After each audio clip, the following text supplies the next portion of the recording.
Desde hace más de 100 años, la Fuerza Aérea Mexicana protege y auxilia a quienes más lo necesitan en el país. Veamos de qué le hablo.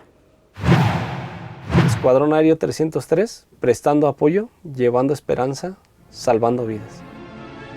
La Fuerza Aérea Mexicana tiene en sus pilotos un pilar de servicio en operaciones como el Plan DN3E, los puentes aéreos y el resguardo de su seguridad, como Carlos, piloto que inició su carrera dentro de la FAM en 2012 y quien ahora apoya a la población aprovechando la versatilidad del helicóptero Mi-17, su mejor aliado para proteger vidas.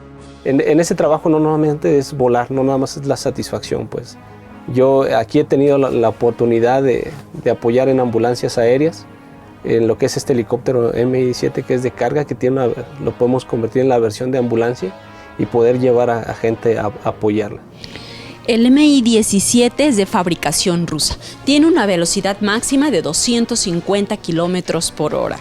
Entre sus funciones está servir a la población civil en casos de emergencia. Pesa 7 toneladas y es capaz de cargar 4 toneladas extra entre personas, víveres, equipo y material.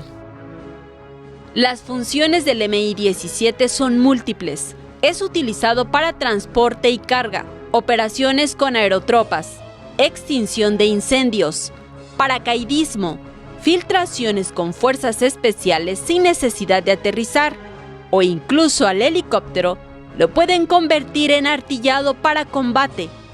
La Fuerza Aérea Mexicana cumplió 104 años de historia. Cuenta con 354 aeronaves y 11.793 elementos entre hombres y mujeres. En este escuadrón aéreo seguiremos prestando apoyo, llevando esperanza y salvando vidas. En las imágenes Andrés Brito, Saray Mariscal, 21 Noticias.